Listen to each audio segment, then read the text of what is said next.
Hello, y'all. It's Brian. Thank you to thank you to Digital Warhead and Beta Wolf for joining me ahead of time. Digital Warhead, nobody wants to see that, bro. Nobody wants to see that. Oh my god, I'm gonna figure out how to ban that one. No, I'm just kidding. It's creepy. It's nightmare fuel, bro. It's nightmare fuel. Like to thank y'all for coming today. No, they don't. Who Digital Warhead? Who loves that? Who loves that? It ain't me. You is not a planet. Um, but anyway, I'm just kidding. I'm glad everybody's here on Friday. I'm hoping everything works out as planned. I have my Zoom set up. I have the audio piping through my little earbud here. The speaker is expecting to be here in the next 15 minutes. We're having them from the Seattle Community Network. Let me see. Can I share my screen? What does it look like when I share my screen? It probably looks like hot ass. That's what it probably looks like. Yeah, it's gone. God damn it. Okay. So, I'll post a link to Seattle's Community Network, but Community Network. There we go. That's okay, Beta Wolf. You've got some stuff you need to think about. Seriously, think about. So this is the organization. I think I saw them on the DEF CON, the Seattle area DEF CON, the 206, DC 206, and never heard of them before, but I read through some of what they talk about, and they're a community-run cellular internet access network dedicated to providing fair access to underserved communities across all of Puget Sound. And I was like, that sounds pretty cool. It's a mesh network. It's a cellular network. There's definitely some things that I'd love to hear talk about. And we're gonna have Infrared on to talk about that in about 15 minutes. But until then, hello everybody. I did announce the CSEC East meetup.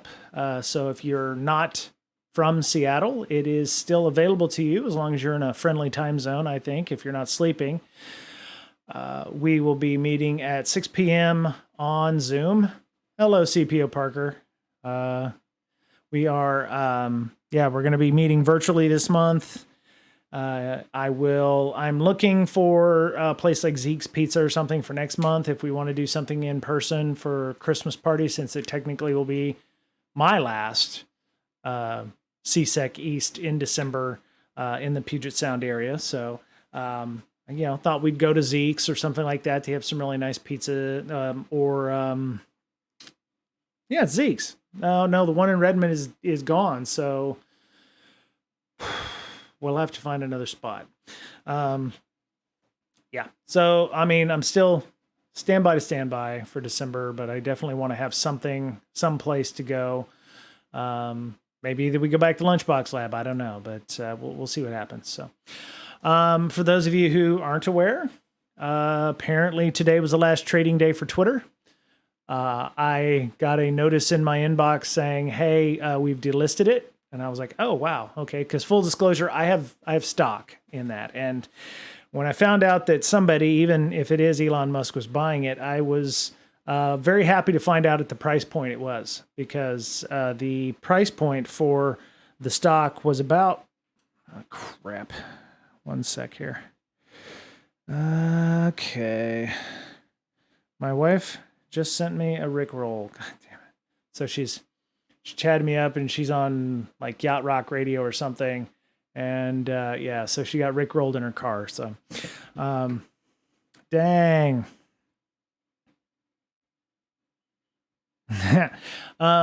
So, I had a lot of hopes for what Twitter would be. There's a Zeke's in Kirkland. Maybe we'll go there, Digital Warhead. You're absolutely right. I'd love to have more people be able to show up.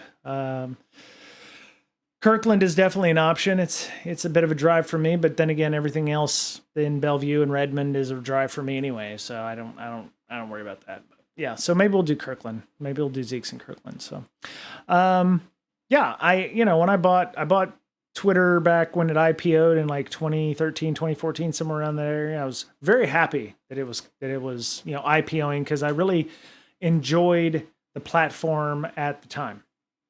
And little did I know about IPOs is you don't buy on the initial start on like day one, because it didn't continue to go up. It kind of went and it went down below, down below the IPO price. So I ended up buying like 50, I didn't have a million shares, but I bought like 50, 60 shares at like $42 a share. It was a considerable amount of money at the time, for me anyway. And it just never got right back up to that point. And I was like, damn, and then somebody decided to buy it, whether it be Elon Musk or whatever, but at a price point that was above what I was paying for it. So, or what I'd paid for it initially. So, yeah, I'm glad I'm cashing out. I got a little bit of cash there. But there's a lot of people that are bemoaning the fact that, well, it's all dead now, and Twitter's going to go the way of the dodo. And I don't have any love for Elon Musk, but if I paid $44 billion for something, I'm not about to run it into the ground. I don't know what his moderation policy is going to be, but I have a feeling that we as an InfoSec we're like scared little creatures sometimes, and we always assume that the worst is going to happen. I have a feeling that if anything is going to happen, we're going to see more ads. We might see, if there's still the ability to block people, I don't think even allowing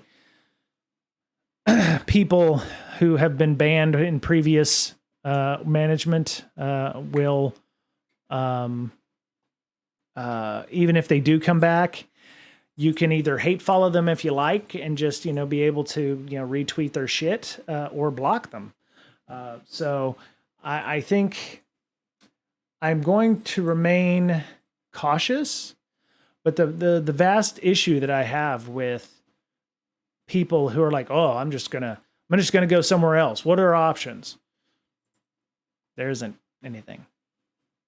And I will argue that point with you, because the same people that tell me, oh yeah, let's go to IRC. No. Or, hey, let's go to Mastodon. No. Mastodon is a walled garden, if you will. And the same people that claim issues with exclusionary and lack of inclusion into certain communities, that's exactly what Mastodon is. It's exclusionary communities where you can say, I don't want these people in my little walled garden. And there is, you can be out in general population, like you can just join mastodon.social, and it's awful. For those of you waiting for the interview, she has some meetings, Infrared, at least Infrared is going to have some meetings. Yes, Digital Warhead, without being overly too political, they have banned some people on Twitter, and there has been some suggestions that certain people will be allowed back on to Twitter. So the one thing that I have to predicate upon that, Digital, is that there was a lot of drivel spoken by that specific person in that account that ended up being discoverable by a court of law, or where lawyers were using those things in court in such a way as to undermine legal cases. And I would have to say that by removing that person from Twitter did not, it helped the overall health, I think, of Twitter, but without a mouthpiece for that person to continue spouting their drivel and causing them issues where, it's like, you shouldn't say that because you've just, committed a crime by, tweeting that out the way you did or what have you. We have less in the way of discovery that we can do. You know, I hope that come across right. Um, I'm not saying let him back on, them back on, but it is such a it is such an open forum, which I don't think we have anymore. And as we head further and further down into this century, there's less and less openness, right? Everything's coming kind of balkanized. We're starting to see, we're gonna eschew the Twitters, and we're gonna go to things like Mastodon, where we're just gonna be everybody group thinking in one community. And I wonder what InfoSec is going to look like, because as I stated before this the stream started, some people are only famous and only thought leadery because, well, CPO, I'm sure he'll have 1 million followers in half an hour. I'm sure it will happen. He'll have more followers than I will in an hour. So, ever had. But my point, I think, is that if people in enough people from InfoSec leave Twitter, the community that is built on Twitter for InfoSec will shatter and will not be the same. No, not 75 million to start. You're correct, CPO. It will take some time to build up. And how many of those 75 million is just a bunch of bot farms? People just following because they'll follow or what have you. But yeah, my worry is that we will not have such a forum again, ever, to share information, to share blog posts. I mean, LinkedIn is a professional way of doing it, but the same people that don't like what Twitter is becoming damn sure won't go to LinkedIn. They'll go to, there's other places that they're thinking about going that are less popular. And some people won't follow them there. And they may be okay with that.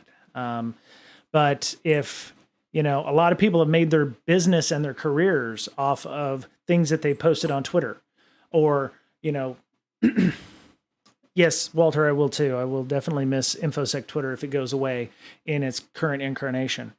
So yeah, I wonder what that looks like for folks when that, when and if this happens. I doubt it will be abrupt. And my real thought is that nothing is going to happen, that people just like complain to complain, and they won't really go anywhere, because when they go over to Mastodon, they'll find out how lonely it is.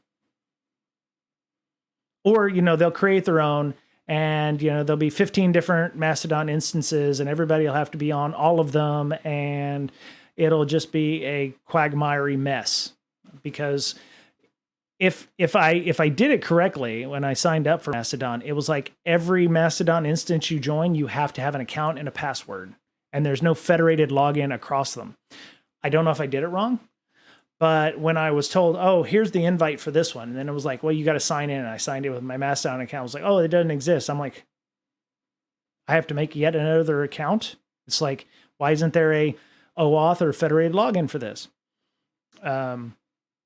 Yeah, kind of a pain in the ass. But yeah, I never expected to be popular on that. Nah, man, nah, Digital Word. I think you'd probably get your ass kicked for going over there.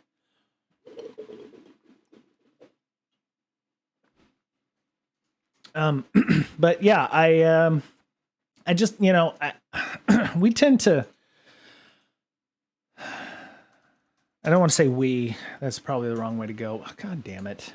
All right. Yep.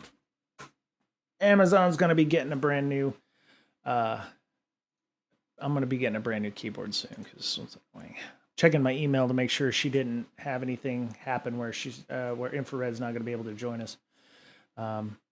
Okay. Oh, so while we're doing a little activity feed information here, thank you, Mr. Bill SD, for joining. Thank you for following. I appreciate that. We're always hanging out here. Oh, I see. It's what is that? Okay, Big Ed. All right, from Al Hazard. Okay. I don't have a waiting room, so we'll have her join us.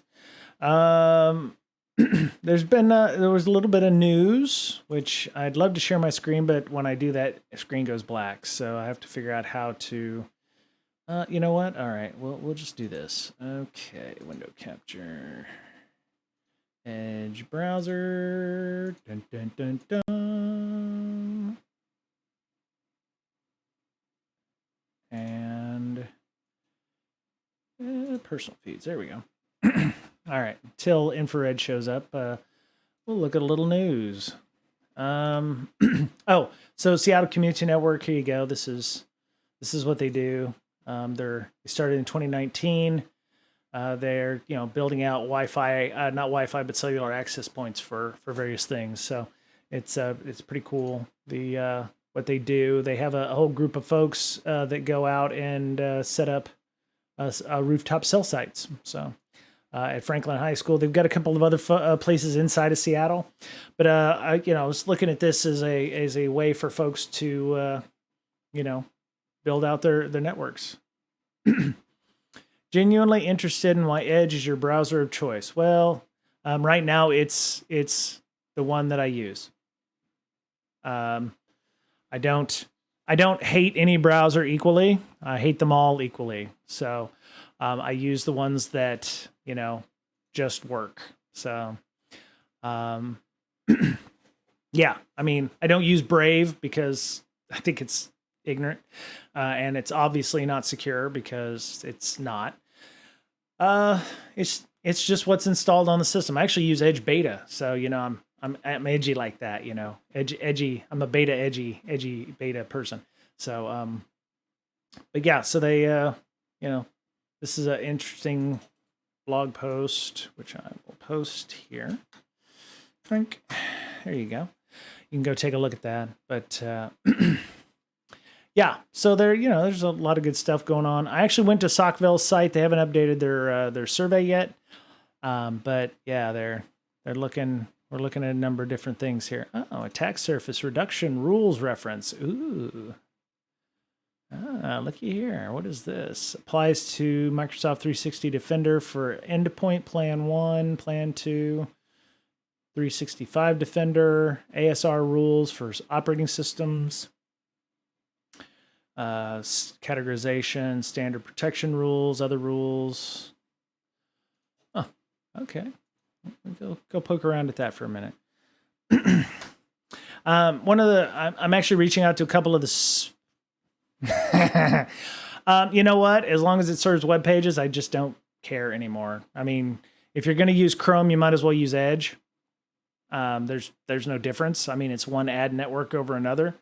I still use Google to search. I find it still to be a superior browser search option rather than so quack quack quack. Firefox. I used it for a while until I noticed that it was starting to slow down a little bit. Then I moved over to Chrome, and then I at work I use. I forget what I use.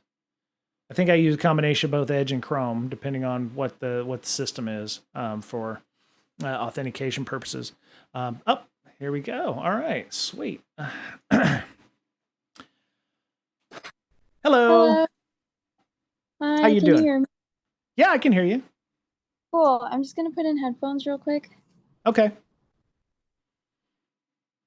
Yeah, no worries. Sorry I'm late. I have been in meetings all day. No, that's okay. That's fine.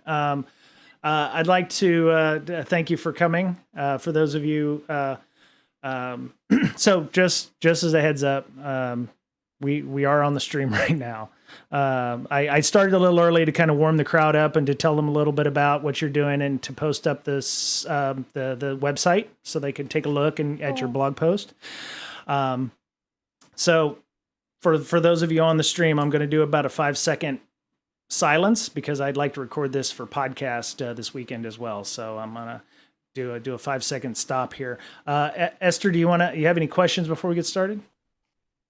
No, I think I'm good. Okay. Nice to meet you. This is the Yeah. first time we're kind of meeting on video, so that's cool. Yeah, no, that's cool. Yeah, I appreciate you taking the time to come and hang out. We will have a few chatters in our chat window, and I'll try to moderate and ask questions of them.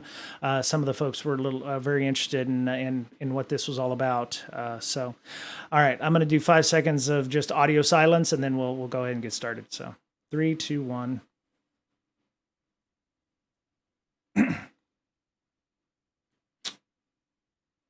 All right. So, hello, everybody. This is Brian for Bringing Down Security. We're actually streaming this, so you can watch the video later on if we have any kind of, screen shares or anything talking about what we're doing. But we have an interview, which is something we don't always have on the stream. We try to bring in interesting people when we can, and I've been very interested in this person who is helping to organize this organization. Am I saying the name Esther right? Is it Esther? Yeah. Okay. I didn't know if you wanted me to use your handle, you wanted me to use your name, but it says Esther's iPhone on the video. So, yeah. So, Esther, tell us a little bit about yourself and what the Seattle Community Network is about. Cool.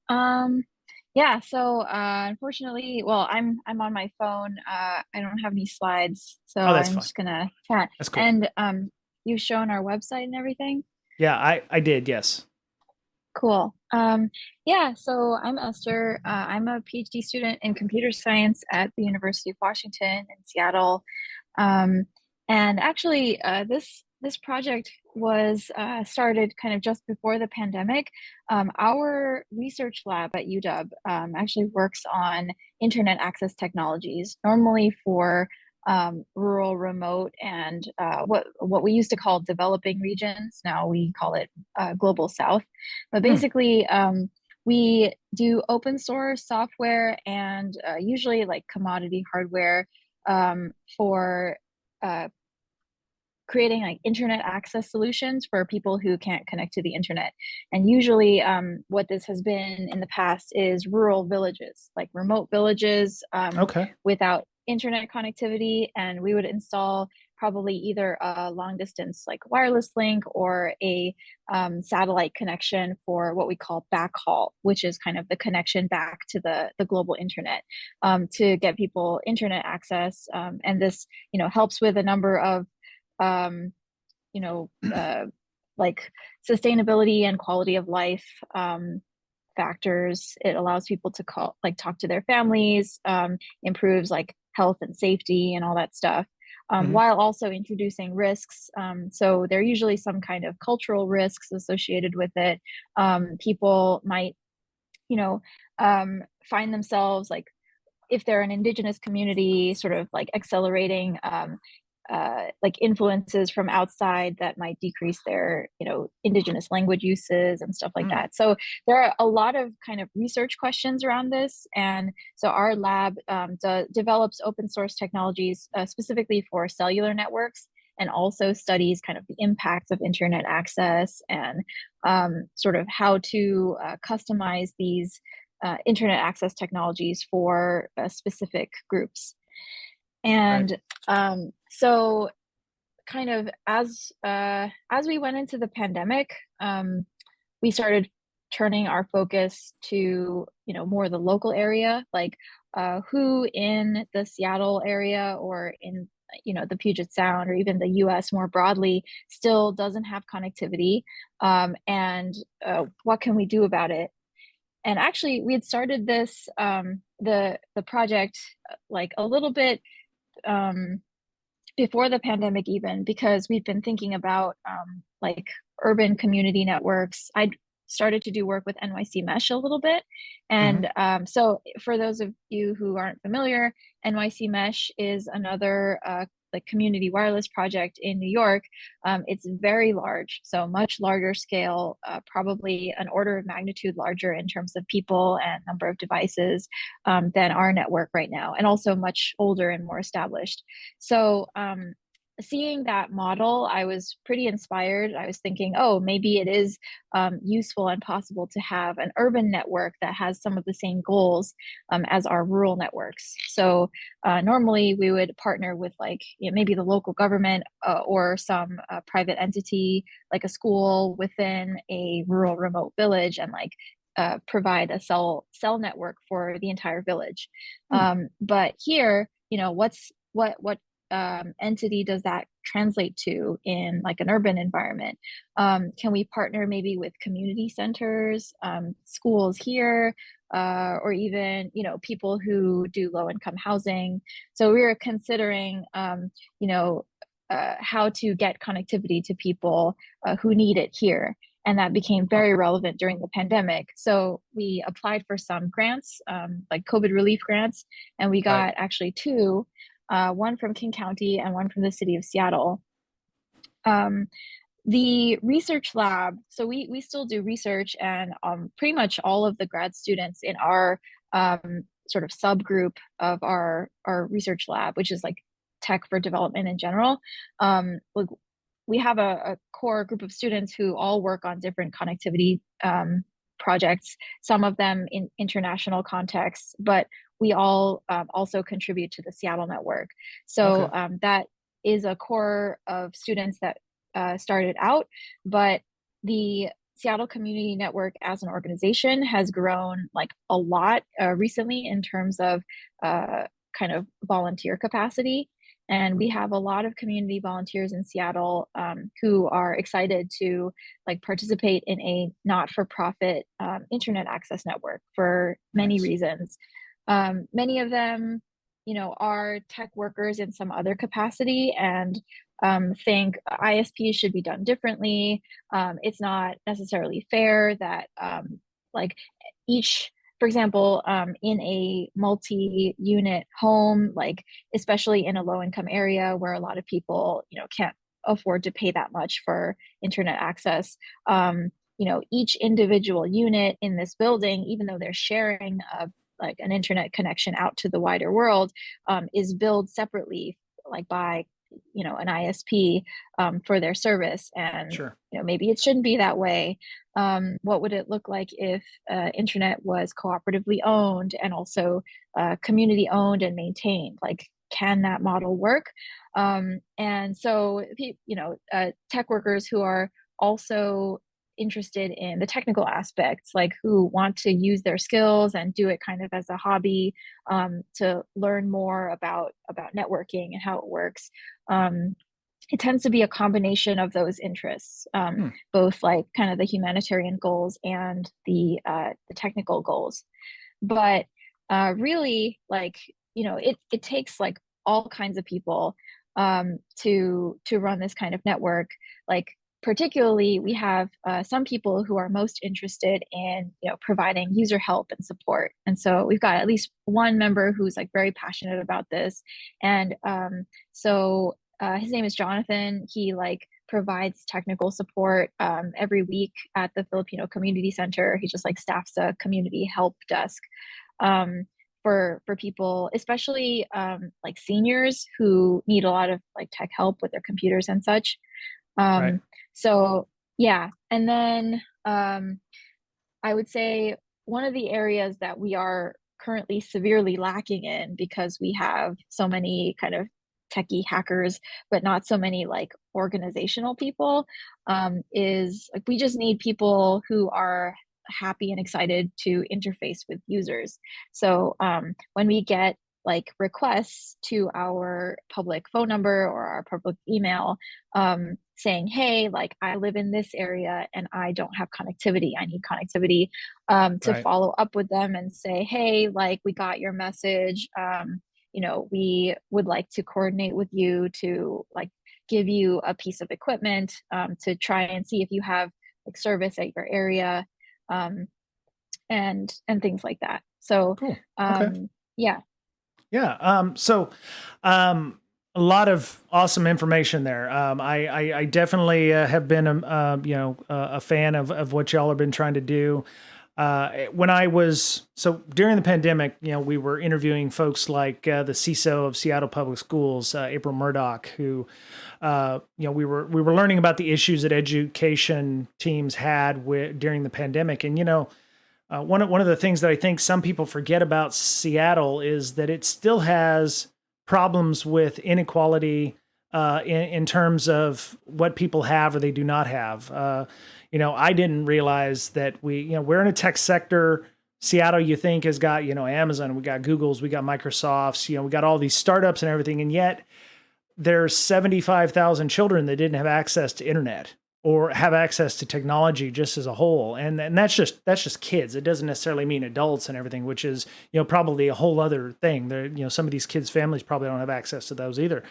And I was really surprised at the technology disparagement there. I actually had assumed that it was better in Seattle, and it's sounds like it's not any better than any other place in the country. And you would think, being a tech heavy area, that we would not have that issue. But what are some of the challenges that you have? Because setting up a cellular network, I mean, you can't just walk up to the nearest building and slap an antenna on it, I'd imagine, or climb a tree and pop in a 5G antenna. So what are some of the technological challenges that you're having there? I think one of our folks also asked about backhaul. Are you using satellite communications versus point-to-point microwave links? Or what does the technology stack look like there? And what are some of the challenges you have with, hey, don't put this antenna on top of my building? I'd imagine you've got issues with like ease of use or ease of access or something like that.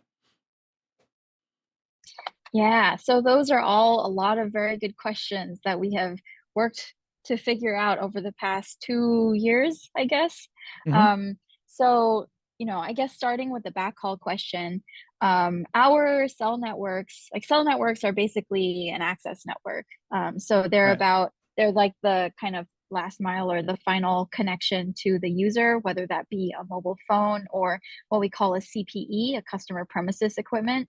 Okay. And that's basically kind of like a hotspot. So it has like both of these types of devices have a SIM card in them, right? Right. And that does our authentication to the cell network.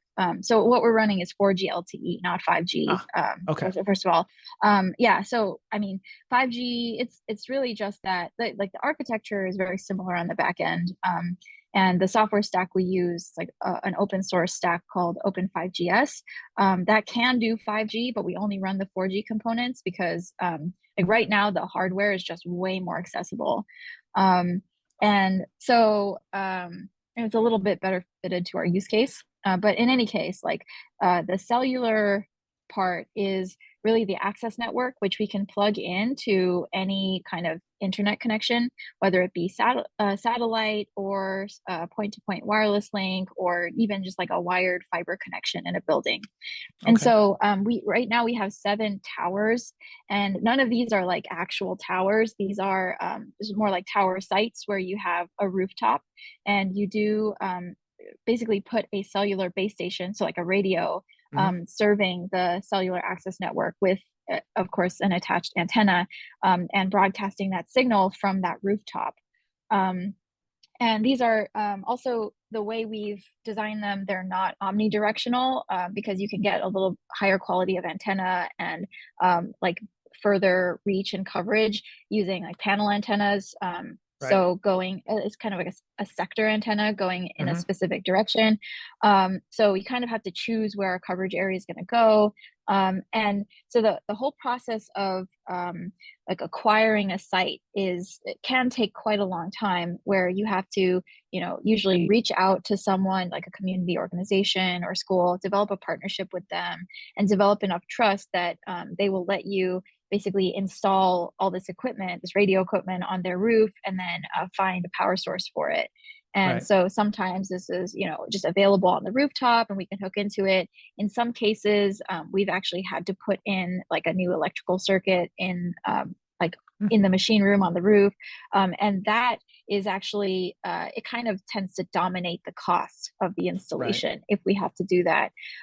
It is much more like cellular equipment. It's hard to find, the size, like the power of transmitter that we need, on power over Ethernet, or like Hmm. some, if you've heard of that, it's like, you can deliver power to some devices over Ethernet, but not the ones we use. So we sometimes have to put in like conduit and electrical and stuff.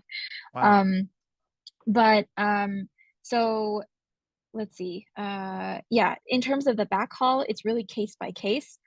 In some cases, like the sites that we ended up making partnerships with to install our cellular equipment happen to be buildings with a gigabit fiber connection available.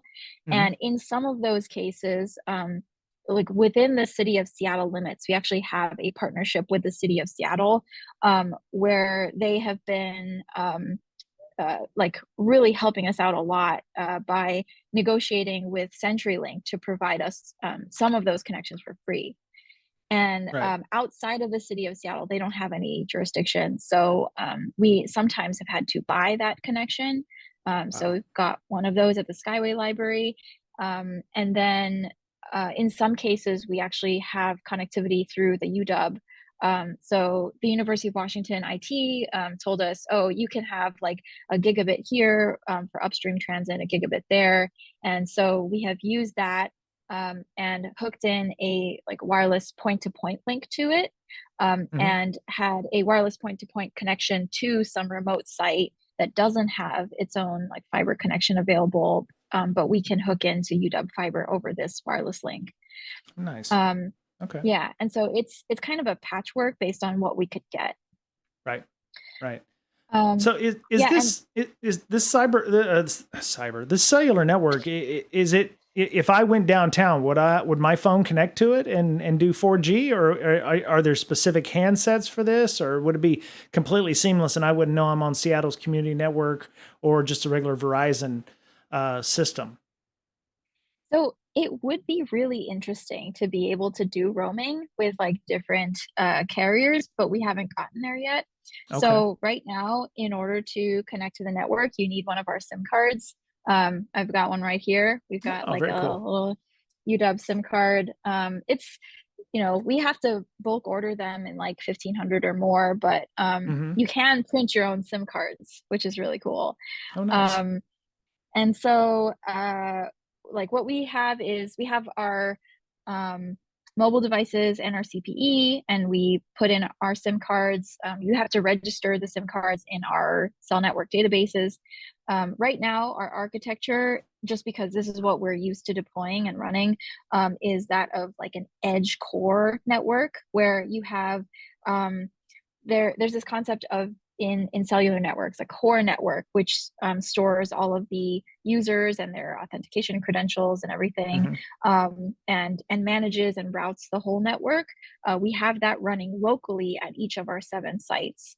Hmm. um, so it's, we were thinking, okay, there are kind of privacy advantages where maybe each site would want to be managed separately by a separate organization, so they'd want to keep their credentials separate from each other. There are trade-offs there, so we're still kind of you know figuring out what the best architecture there is.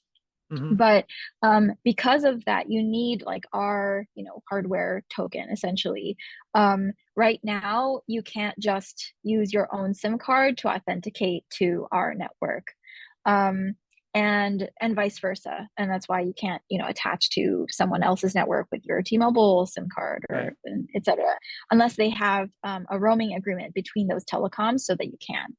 Okay. um, yeah, and so right now, uh, our 7 sites have like their specific coverage areas, and if you have our SIM card, then and your SIM card, the number called the IMSI, or the International Mobile Subscriber Identity (IMSI), Hmm. if that is registered in all of the 7 networks, then you'll be able to go to any of those coverage areas, and your phone or whatever device will attach. However, Okay. so they are limited coverage areas. They're like, you can see them on the map on our website. If you go to either the Connect tab or the Map tab, you can see our coverage areas there. And so the thing is that many of our subscribers are using the CPE, the customer premises equipment, which is what we call like a fixed wireless device. They're kind of designed to be static, not mobile. You would mount them on your house, and then we usually depend on line of sight or almost line of sight to like point the CPE towards the tower, and then they're directional receivers, so they'll Right. receive the LTE signal and essentially get like kind of a hotspot like internet access, but not mobile. Cool. Then Okay. we, yeah, bring an Ethernet cable in and plug it into a wireless router, and that will create Wi-Fi. Um, yeah, That's pretty sweet. Yeah, I'm showing on the stream right now a picture of the areas that you're covering. So for those of you unaware of Seattle and looking at this now, you have here's the 90, which goes across Lake Washington, at least one part of it to Mercer Island. This area up here in the north in the yellow is by Garfield Playground. I believe this encompasses a lot of downtown. Is this the Cap Hill area? I forget. Let me zoom out here. One sec. No, maybe.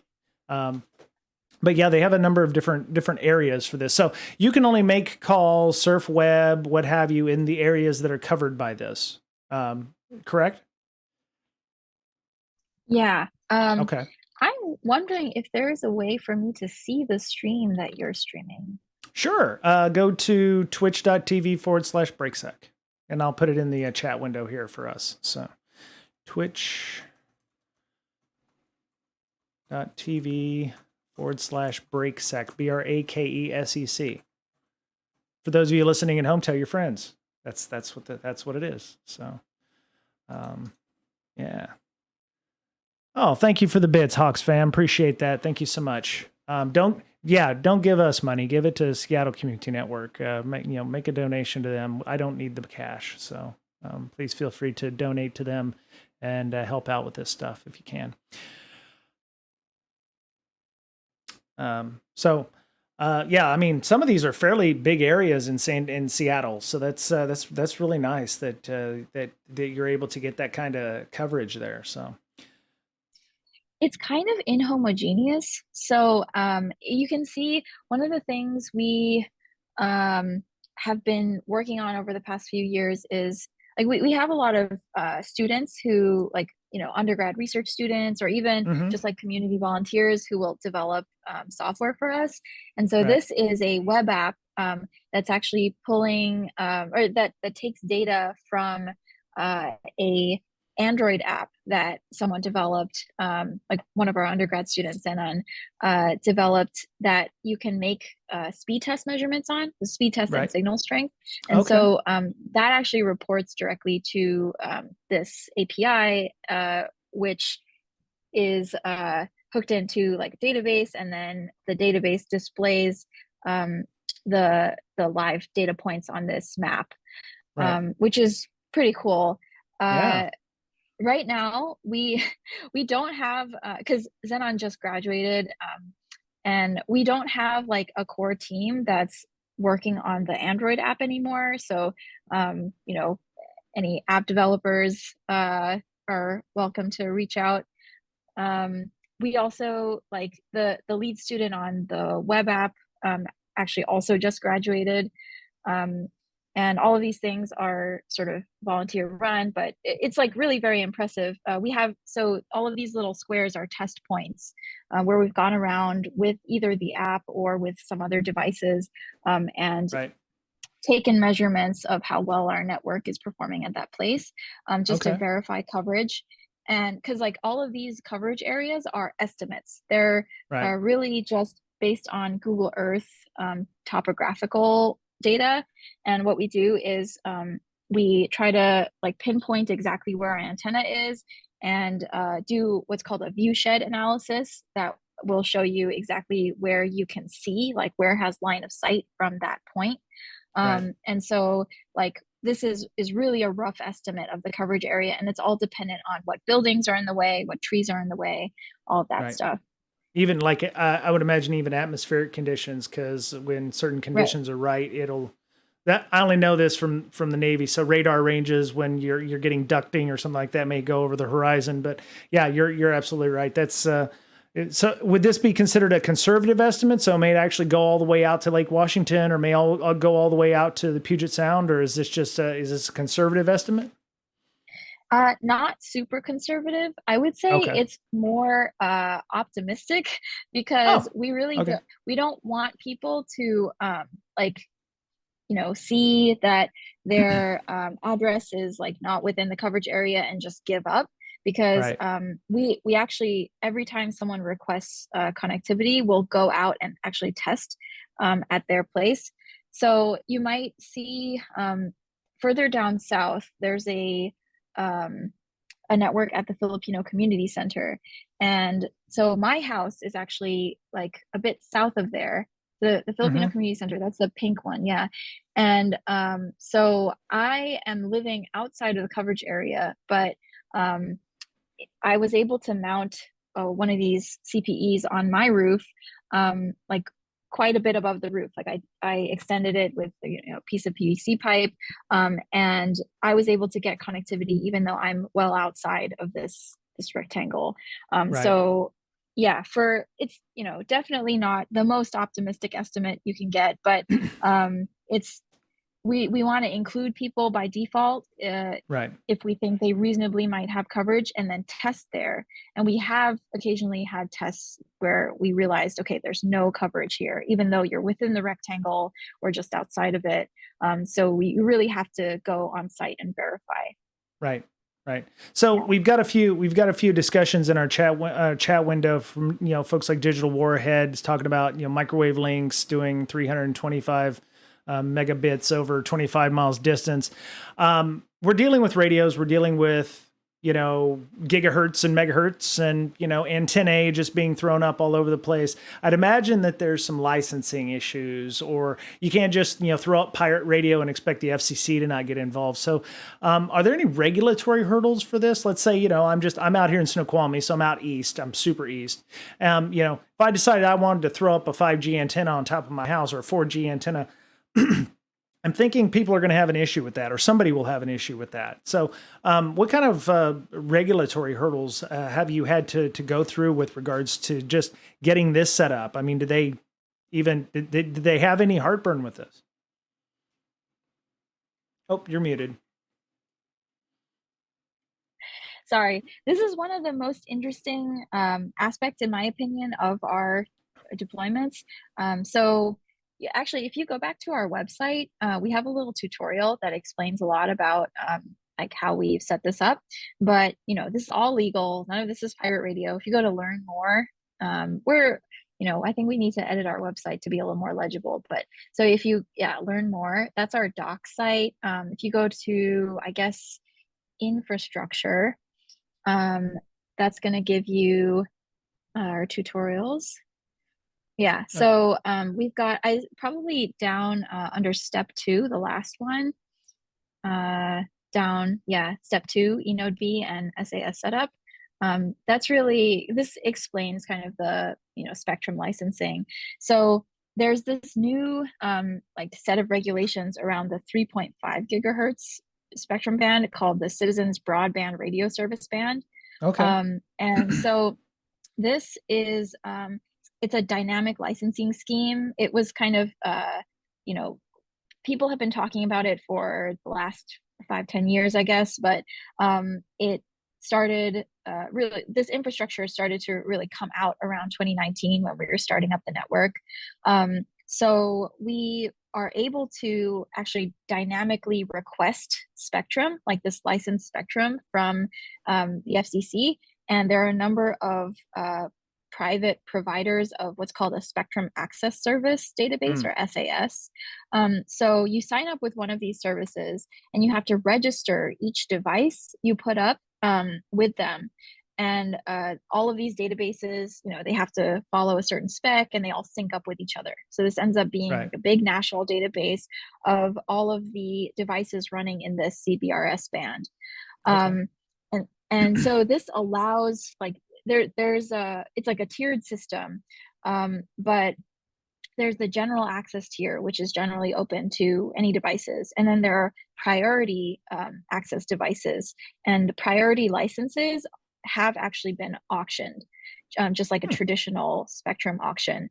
So, like for example, Verizon bought over $1 billion worth of this priority access Oh yeah. spectrum. But the nice thing about this scheme is, well, I guess first of all, even above that priority tier is like the incumbent tier. So this spectrum used to be used by Naval Radar, and so that it isn't being used so much anymore. But at any time, the Navy can come in and decide to use it, and so Right. sometimes our devices, including Verizon's devices or whoever's priority access devices, will get kicked off and then move to different channels. Okay. Um, so that can happen. And same likewise, if my general access device is on spectrum that then someone else has a priority license for, then my device can get kicked off and moved. Right. However, at most half, like the rule is more than half of the band has to be available for general access in any given county. And so it's unlikely at least right now, when not a lot of people are deploying general access CBRS devices, it's unlikely for our devices to have no spectrum available in their area that they can use. Um, so the thing is that our devices have to request spectrum every 4 minutes or so. There's Right. like a minimum heartbeat time period, and so our devices have to maintain internet connectivity, which is usually we like to have, just in case the backhaul drops out. We like to be able to run offline. Right. So yeah, but at this point, it's not possible for our networks. That's a limitation. Okay. Um, so our devices, dynamically request a spectrum. Um, if and then like a license is granted, and then the radios are allowed to transmit. So this Right. is like encoded, in their firmware. They actually won't turn on the radio unless they have a license. Um, Okay. and yeah, and then if the spectrum gets reallocated, then the database will send that information to our device, and the device will move. So that does cause like periodic outages, but those outages will usually get resolved within a minute or a few minutes. I see. Okay. So when you were mentioning hotspots or like these little they're femto cells, right? They're like a femto cell or something similar. Yeah, we call them small cells. Okay. Yeah, Okay. the like femto pico is like a little bit unclear sometimes. Right. Right. Yeah, I had had one at one time when I lived in Austin because we could not get 4G. We lived down like in a little hollow, so we didn't have. At the time, it was only 3G, and it was like super slow.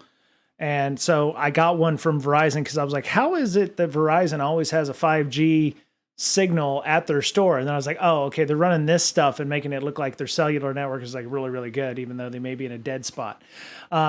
So obviously the ones that I'm taking home is not going to handle at scale something like this, like the buy cells or what have you. Um, how many so you've deployed this to at least seven to 10 areas all around Seattle. How many people do you have operating on this network at any one time? Is it an invite only thing? And how do people find out about you so they can enjoy this or use this? Um, so we're kind of in an interesting transitional phase right now. Basically, because our all of our initial hardware deployments were through these like grant programs. We started out very explicitly with a mission to serve like underserved people who don't have access to other connectivity. We've realized that it is kind of in our best interest for like long-term sustainability to also include other people who are not necessarily, like very low income and can't pay. Right. But we should probably have a mix of people who, like, we still serve, very underserved areas and groups for free because that's kind of our mandate. But Mm-hmm. also we can like we should be able to add other people and like accept recurring donations and things like that, and also labor, and volunteering and helping out and participating in the community. So yeah, there. I guess we have like a community governance structure. We have community meetings every month. If you're interested, I like highly recommend that you come to those. Those are all on our calendar. So right now, stuff basically as we kind of come out of the worst of the pandemic, uh, the rules we've used are changing. So in the past, we've only pretty much done installations for these low income users who we have grant funding for. Like all of our user devices, including cell phones and the CPEs were like allocated for those like users who fall in specific categories, like people who are housing unstable or seniors or unemployed, etc. Right. Right. Um, yeah, and we have to fill out like paperwork saying, certifying that they are in these categories, etc. So now I think like as we are starting to have or like apply for more funding sources that are more general and not like COVID related, Hmm. we are going to be able to do more installs with maybe even like not on LTE. Like we can branch out from LTE and do also other types of wireless point to point gear and like uh, unlicensed wireless access points, et cetera, and sort of expand both the technical scope and the user base of the network. Very And nice. yeah, I think the best way to really get involved is to kind of join our Discord, start talking to our community, and like coming to the community meetings so we can hash out all of the sort of governance pieces of our network. Right. Right. No, that's awesome. Um, So I don't live in Seattle. I live in Snoqualmie, of course, but I'll be moving down to San Diego. You said there was one in New York City? Do you know of Mhm. any larger initiatives, say in Southern California or Austin or Houston or areas like that with a large, disparate, maybe geographically, and with folks who might suffer from economic hardship that are also taking advantage of mesh networks like this? Mhm. Well, I guess technical nitpick, our network is currently not a mesh network. We Oh, don't oh, currently have, yeah. So like, the mesh architecture, I guess, is technically it's like one in which you have a bunch of nodes that are kind of like equal hierarchically speaking, and like okay, there are certain specific types of protocols that you call mesh protocols. And so right, NYC Mesh is technically a mesh network, I guess. Yeah, in like well, that's a longer discussion, but right, um, so yeah, I mean it's really that these other projects, like what we share in common is being community networks. Like we are community owned and operated, and sometimes this can be volunteer based, sometimes this can be like nonprofit based. right. So in San Diego in particular, there is a network run by an organization called MoHuman, and I have been in discussions with them like for quite a while. I think the technology they chose to use may have changed a bunch, because early on they were thinking LTE, and then they switched. So there's a MoHuman network, and I can put you in touch if you want to be connected. Smo Um, human. Oh no, that's the right one. Yeah, yeah, Oh, it's Mo okay, Human. Yeah. No, it's okay. no S at the Oh, sorry. uh Yeah. yeah, you were on the right place. Okay. Um Very cool. yeah, and I mean really there's one in Baltimore that's kind of in maybe at a similar stage in its growth as ours. But that is a wireless mesh network using very similar technology to NYC Mesh. There's a project in Detroit, so the Detroit Community Technology Project, which we take a lot of our inspiration from for our like community like partnership design, and they have a digital stewards program, which is a community training program to teach people from the local communities we serve, like how to build and operate this network. And that's very important to us, to our philosophy. So that's been a really important partnership for us with that network. Right. And yeah, and also I feel like through my own and like this lab's academic connections particularly, and other connections with other networks, we have a lot of strong partnerships like in the community networking space in general. Mm. So uh, one of the initiatives we participate in is called the Tribal Broadband Boot Camps. So this is a initiative supported by like the Institute for Local Self-Reliance, and also like native tribal governments and advocates for setting up or like supporting indigenous tribes having their own like sovereign ISPs. And so we sometimes go and like teach for this, and that's like a partnership that's like very near and dear to my heart. Very nice. And yeah, and we also these days we have a bunch of teaching initiatives in Seattle as well. So particularly, I think one of the most important things for community networks to have is within their volunteer base, like people who are interested in teaching, because it's really through teaching that we build up our community of practice.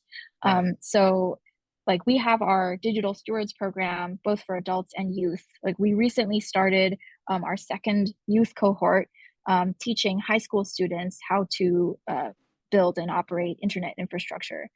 Oh, very cool. And so yeah, that program is running at the Rainier Valley Leadership Academy. It's like an after school program. And Okay. so we have a bunch of students who we're teaching about everything from Ethernet cable crimping to like how IXPs work, Right. and all that. Yeah. It's funny. I went to B-side San Diego and the wireless village and, the lockpick village and everything down there.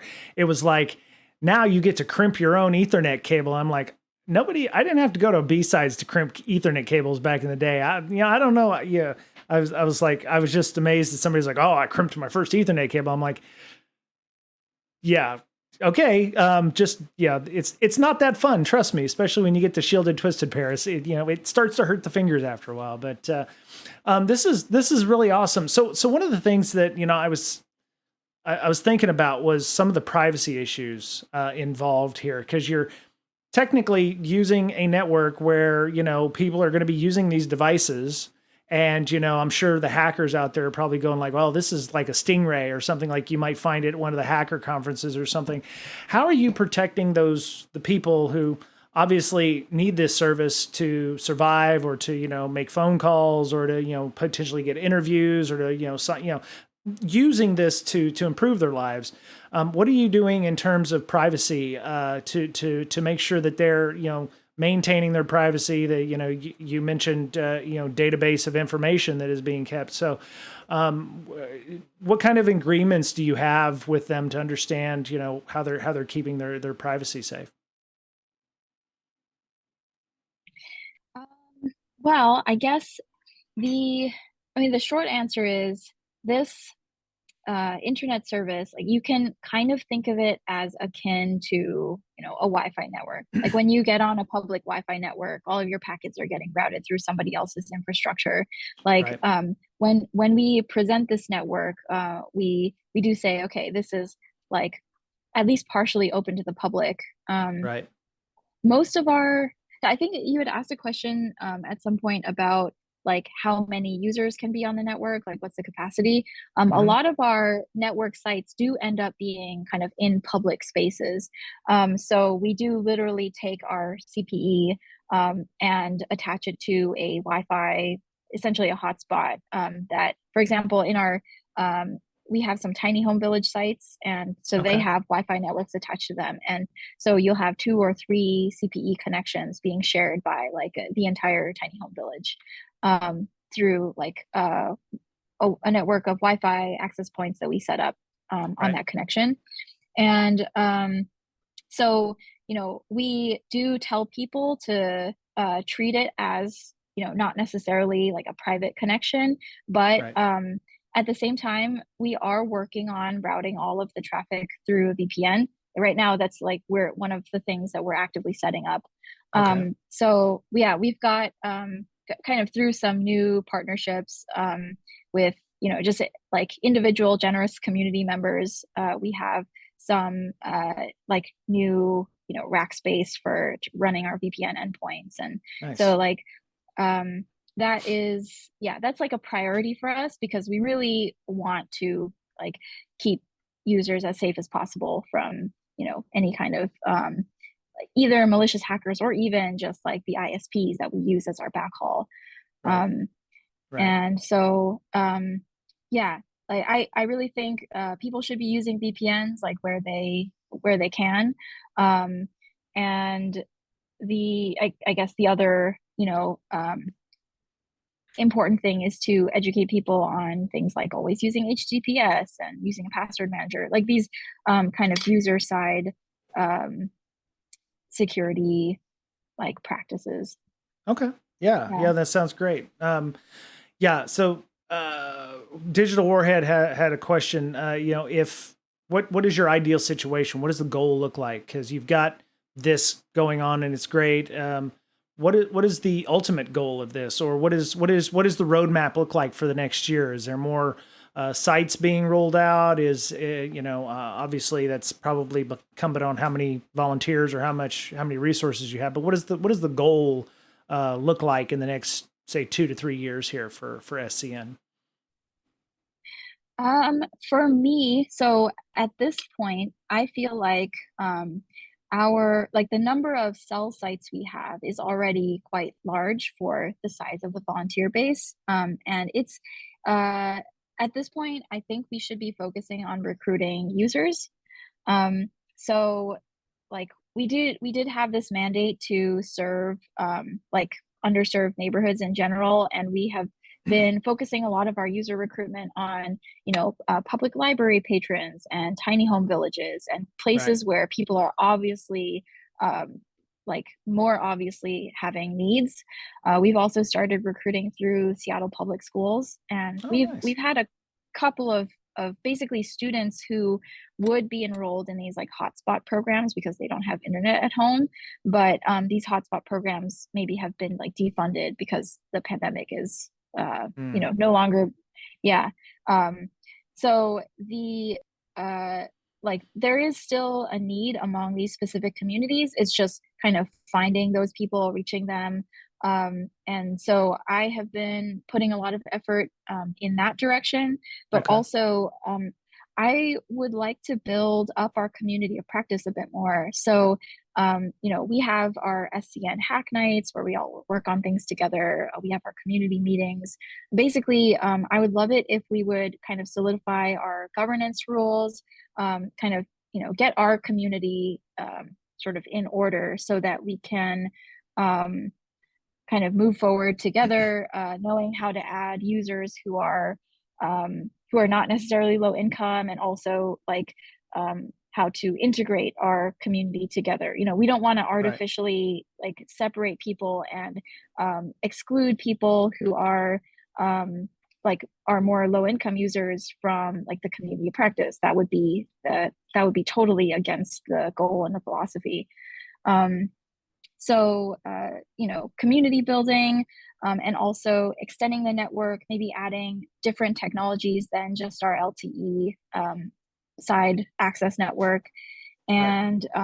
and hardening the core infrastructure, I think will be very important. So things like we're trying to figure out like how to peer at the Westin with BGP, and making sure our VPN, our like management VPN and our user plane VPN are all like stable and set up correctly, making sure we have good repeatable network configurations, and making sure that like all of our monitoring infrastructure and alerting systems are stable and working well, tuned well.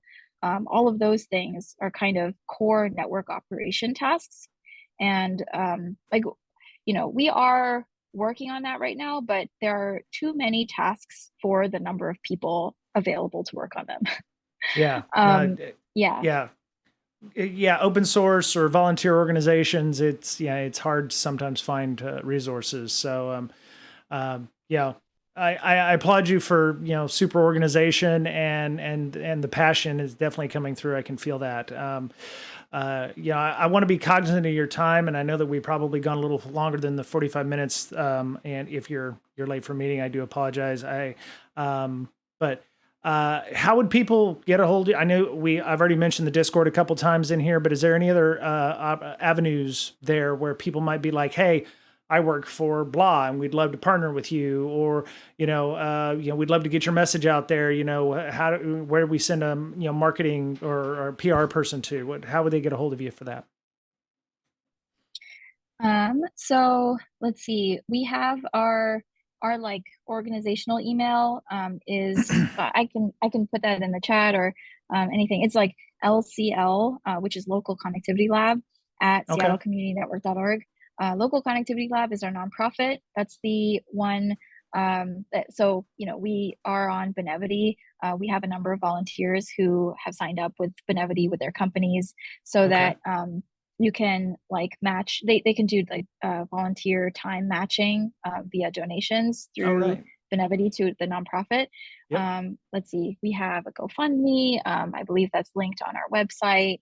okay, And in terms of like connecting to the community, it's mainly Discord. sure, We also have a mailing list, which is also linked on the website. So, if you do only do email, we do announcements to the email list. Discord is much easier for kind of real time collaboration, sure. but yeah, you can email us, and there's also a Meetup group, and I believe Meetup does event notifications to email as well. Yep. Okay. Yeah. So I would if you are not in the Seattle area, Portland or some other large area like that, put out some feelers to see if there's something similar going on in your area, or do like Infrared and the other folks did, and start your own. See what it reach out and see what it takes to help get something established in your neck of the woods there. So. Yeah, Esther, so much. Thank you so much for coming on. If I was very interested when I first joined this, and I'm still I still think it's very cool. And yeah, thank you for letting me know about San Diego. I'll definitely reach out to them and get in, see what I can do to get involved when I get down there in next year. So, but yeah, thank you so much for your time. Thanks so much for having me. Sure. Yeah, This no has been problem. great. All right. Thank you. Have a good weekend. Bye. You too. Bye. Wow, that was awesome. Yeah, I have a lot of other questions, but I wanted to be cognizant of her time. I didn't, it's still work day for the normies around here who aren't streaming, even on a Friday. So I wanted to make sure that she had, had time to go back and do what she needed to do. But yeah, I'm glad to find out that there are other cities that are doing something similar. Leveraging technologies. I wanted to ask about mesh networks and technologies. There's numerous. I mean, ISPs like was it Comcast has like everybody who uses their shitty gateways or whatever has an Xfinity Wi-Fi hotspot point, and I was. I was like, well, you could do those. I didn't want to try to solve problems, because it's obvious that there are some technological limitations here, especially with things like line of sight. The chat was mentioning, using microwave relay towers and stuff. And I'm like, I'm thinking the FCC is not going to like that one, especially if you tried to, send a microwave relay over an airport or something like that. I was wondering about, it's probably enough just to get the FCC to give them a cellular license or to be able to access that bandwidth. But if you start bouncing microwave broadcasts over something, you're going to disrupt. It could be disrupting like media, TV channels, etc. I don't know how all that works, but I'm sure that maybe y'all get involved and join their Discord and say, hey, why haven't you done this? Or go do some research in their Discord and see if somebody's asked that question. I did feel that it was somewhat. I was wondering about the privacy aspects of that because, as many hackers are wont to fear at DEF CON and Black Hat, stingrays are the thing. Or, you've got somebody who's got a lot of disposable income and will just bring something to screw around with people using different systems. Airports aren't a fan of you futzing around with, radio signals and stuff around there, so, oh, that's true. Digital Ward. You might be right. If it's unlicensed, the FCC. Yeah. But yeah, it was just interesting to hear that, what Esther and the team is doing. And, if you live in the Seattle area or, you're in LA or San Diego or New York or Baltimore, or Detroit, I wondered about, like outside the United States. I think she had mentioned the remote villages and stuff. So I'd imagine, infrastructure in places like Africa where, everybody uses cell phones there and they're not, pixels and what have you. So, just wondered about the technology concerns there. But we can always have Esther or another member of the SCN team on in the near future. But thank you, Hawks fam, for the bits. Like I said, if y'all want to give, don't give to me because I didn't do anything here. I just opened our Zoom. So feel free to donate to SCN and make sure that they they get some love here. I looked at the price tag on one of those buy sells is like $4,000 per sell, and that doesn't include. She mentioned sometimes having to rewire a business to be able to support the power supply issues. And so yeah, Beta Wolf, pace yourself, brah. Pace yourself. I definitely think it's a great organization to get involved with if you're in the Seattle area. It's definitely something that is worthwhile, especially since a lot of us don't realize that there are even in Seattle, which you would expect there to not be, but there's a lot of problems with the homeless in Seattle and people who are, I'm sorry, not homeless. It would be the unhoused or the traditionally unhoused, if you will. No, Beta Wolf, Digital Warhead, Beta did not make it to InfoSec Camp Out. It must have been an oversight on his part. Anyway.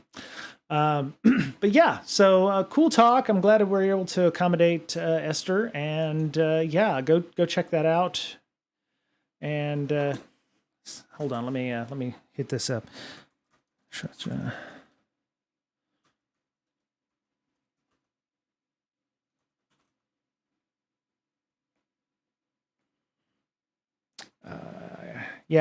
Talking about Seattle Public Schools. I mean, we had Rachel Murdoch on the stream as well.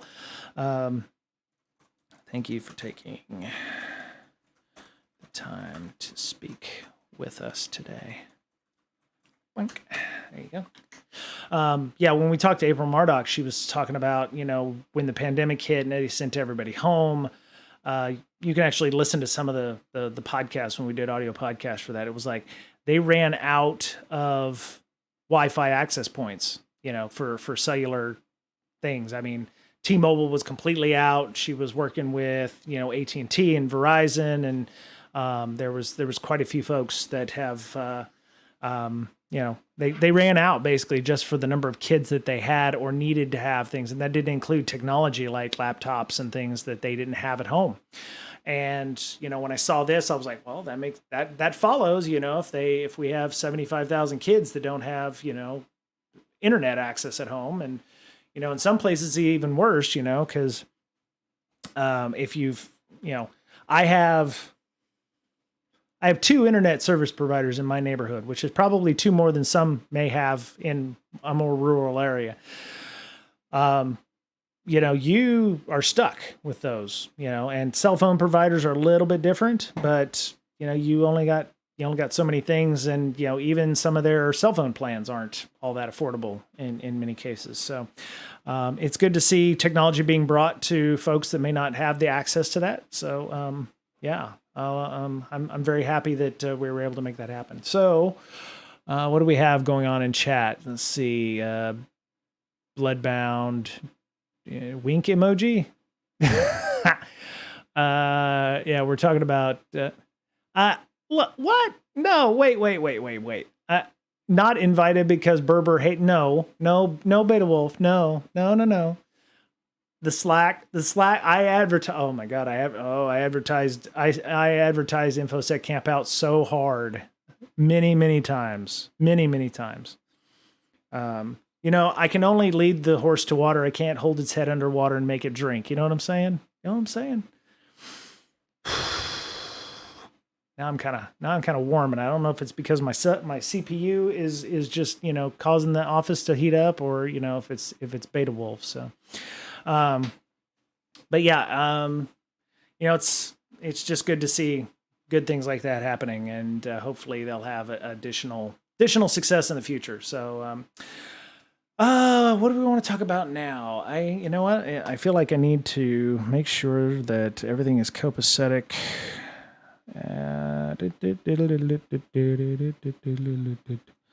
Okay. All right, so we'll see what happens here. But yeah, so that sounds like my fan on my computer. Yeah, I think long-term partnerships are going to be super important for them. You're absolutely right, Bloodbound. They did mention, a lot of companies, especially here in the Seattle area, do donation matching. So if you work for Microsoft or Google or Amazon or whoever, they usually will do a 1-for-1. I know Microsoft does. Sometimes they'll do a 3-to-1 matching.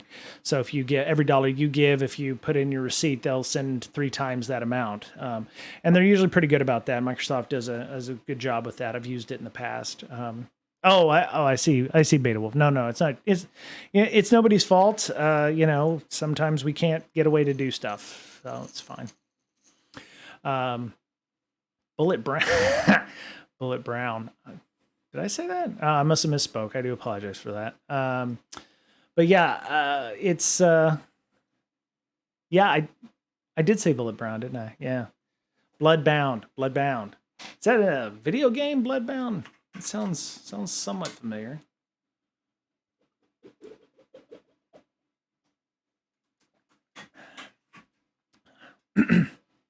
That's okay. I have to remind people my last name sounds like a car, Brake.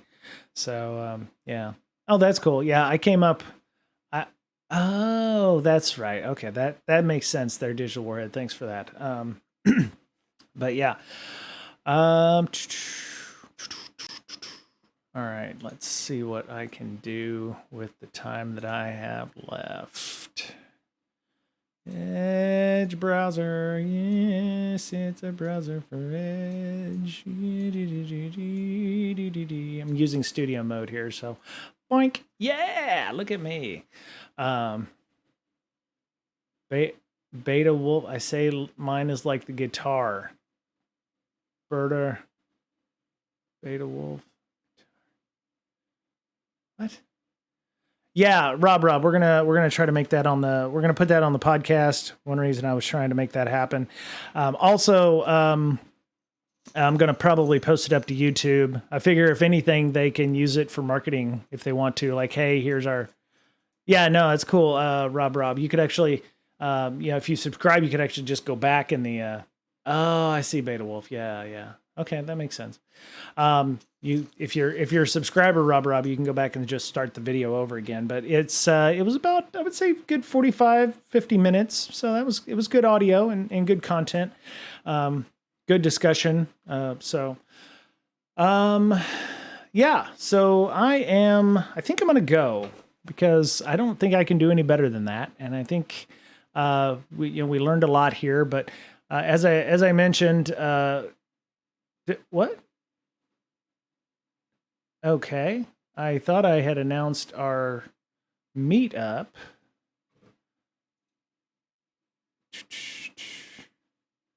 Oh, hybrid hackathon, Seattle hackathons. Interesting. That's tomorrow, 8 a.m. Oh, let's go look that one up. I don't know what that's about.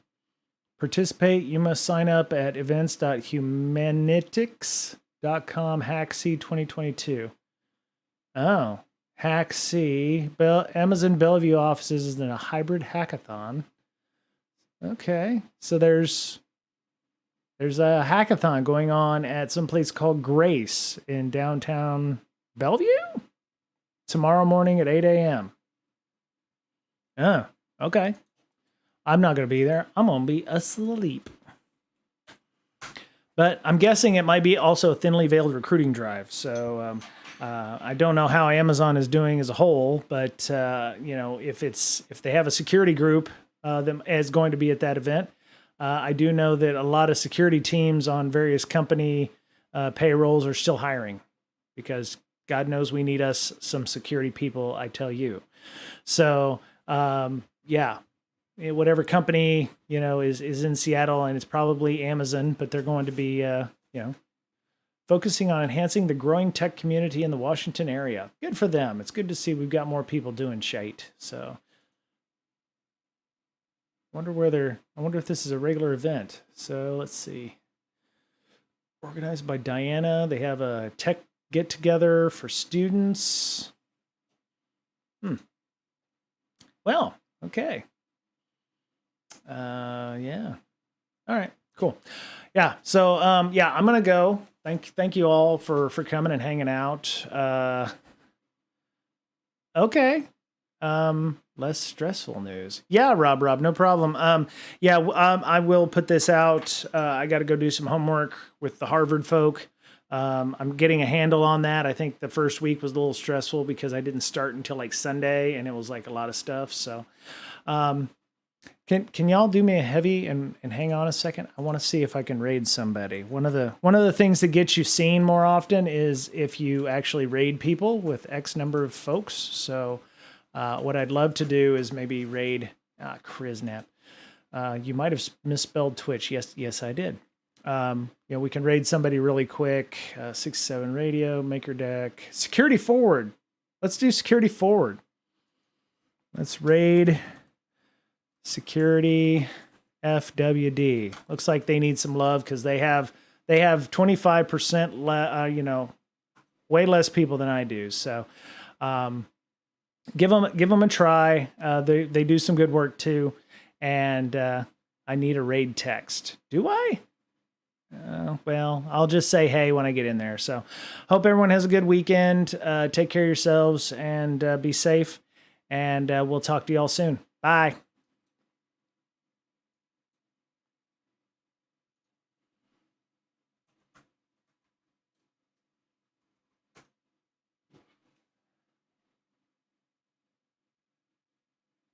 Oh, I haven't figured this shit out yet. Okay.